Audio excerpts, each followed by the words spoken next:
What's going on, viewers from the internet? I am Variety Gamer 95 here, as you can clearly see, with something a little bit different. Okay, so guess what? Yeah, you guys know the Duck Hunt dog that appeared in Super Smash Bros. In recent history? He originated in this game. This is Duck Hunt.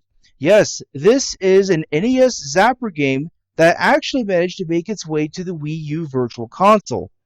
And this was not the only one that made it. The other two, Hogan's Alley and Wild Gunman, also made their way to the Wii U. As you can see by this reticle here, it functions in the place of the traditional NES Zapper. See, I could have sworn you could turn it up versus the control pad, but you could see that I'm trying to press it by my jiggling this thing, and nothing is happening. So here, the A button of the Wii Remote functions as the Virtual Console menu. You can go to controller settings, but you can't actually change it. So this game in particular actually supports 2 players. So let's get into the game. Yep, here's the dog himself. Let's see.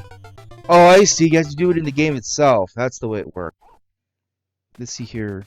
So you get 3 chances to shoot the ducks that appear, and you have to hit a certain threshold. The threshold that you have to hit is determined by the blue lines at the bottom of the screen.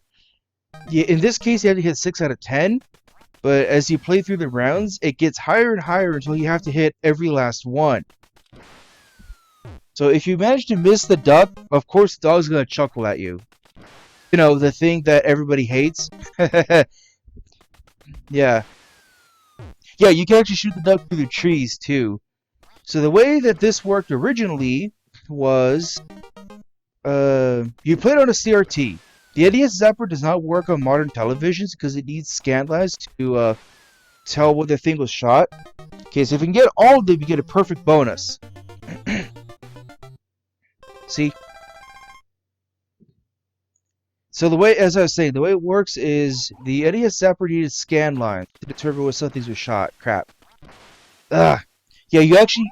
There he is, see? You, you actually have a time limit to shoot the ducks as well, or else they'll fly away. So it just so happened that I used my last shot and the time expired at the same time. So the way it worked, as I keep trying to say, is whenever something was shot at the television screen back in the day, it flashed briefly. It's not flashing here because it works a little bit differently. I think there was even a white square as well. Let's see. Okay, the time limit is not displayed on screen, so you just have to hope for the best. Hope your sharpshooting skills are pretty good. So this game was announced to release for the Wii U Virtual Console when the Duck Hunt dog was announced to be in Smash 4. It came out in Christmas 2014. I know, what a Christmas present, right? Let's see, so there really isn't much to say about the game itself. It's just one of those arcade-style games that you could play on your... Crap. That you could play on the NES back in the day. You know, I could have sworn that didn't actually happen if you ran out of shots. I thought the sky stayed blue. Maybe that was my imagination? Because usually it says fly away when you run out of time, not when you run out of shots. So I was saying before that this game could be played by 2 players. In the North American release, it could only do this in Game A, 1 duck mode. You do this by plugging in... Crap. Oh, got him. You do this by plugging in a second controller, and player 2 can control the ducks. But in the Famicom version in Japan, for those who don't know, the original family computer, it actually had hardwired controllers. So the whatever they call that thing over there, the Famicom Zapper, I guess, it plugged into a different slot. I believe it's on the front of the Famicom. And you could actually play the Japanese version of Duck Hunt with 3 players. I know, that's crazy to think about even now, you know? Just the fact that you could play any NES game back in the day with more than 2 players. The NES had some pretty interesting accessories too. There were 4-player NES games, believe it or not. I think Bomberman is one of them, a version of Bomberman. You needed an accessory called the NES 4 score in order to be able to pull that off. There was also an official joystick known as the NES Advantage. I've seen that thing in person. It's actually a lot smaller than the internet makes it out to be. It's kind of like the Nintendo 64's Rumble Pack, where the internet made this N64 Rumble Pack out to be this huge, bulky thing that plugs to the back of the N64 controller. Did I see it in person? No, it's tiny. It's incredibly small. The N64 Rumble Pack. So back to the NES Advantage. The NES Advantage actually included a turbo function that you could set independently per button. You could set the speed too. How nice.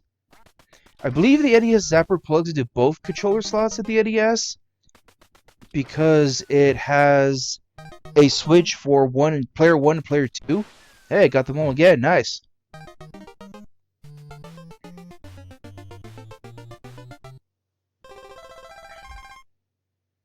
Anyway, I think you guys get the gist of how Duck Hunt works. So let's show off Game B, Two Ducks game. Yeah, so you can only play Two Ducks by yourself in the American release, as I was saying. So as you might have guessed, there will be two ducks on the screen as opposed to just one. So you only get one extra chance. Let's see, there we go. See, it's already a lot harder. This is just round 1. Funny how that one duck was purple, but they were both green, see? Yeah, see? Palette limitations, I guess. Yeah, Two Ducks mode is already a lot difficult, but the rounds go at half... crap. Oh, that's what I was thinking of. Okay, yeah. That happens if you... the Sky says Blue if you play Two Ducks mode, and you only get one of them. I knew that wasn't my imagination, see? I don't think it's possible to get both ducks in one shot. I'm only gonna get one of them, yeah, see? Okay, I could show off the game over screen. I don't know how many of you guys know about the game over tune. I think the starting jingle is more well known. Oh, there we go. Okay, so I got 8 out of 10. That's not too bad. So the end of the game, if you manage to somehow to make it all the way to round 99, it's glitched. The ducks will go like crazy fast. It's literally impossible for you to get them. So you basically can't win. It's basically the kill screen of this game. You know, the kill screen that old games like Donkey Kong and Pac-Man have. Man, the Pac-Man one is so famous. I'm willing to bet everybody knows about that one. It has to do with these old games being unable to handle certain numbers. Like, NES games had a hard time handling numbers greater than 255. So the Pac-Man kill screen in particular is often known as level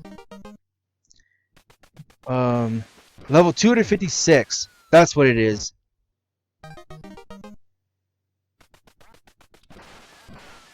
Okay, very nice. Man, it must have been so neat being able to play this game with 2 friends back in Japan. In Japan back in the day, as opposed to just one. I actually almost got it perfect in Two Ducks mode. I've done it before. It's hard, but I've done it. Okay, so let's show off Game C. Game C is clay shooting. So clay shooting is a little bit different. Alright, so clay shooting is, you're going to see some clay pigeons fly for the screen. There we go. And so you get 3 shots as always, and you have to try to shoot down all the clay pigeons. It's a nice change of scenery. It's actually pretty forgiving. Where you're able to shoot the clay pigeons. See, these backgrounds actually look pretty nice.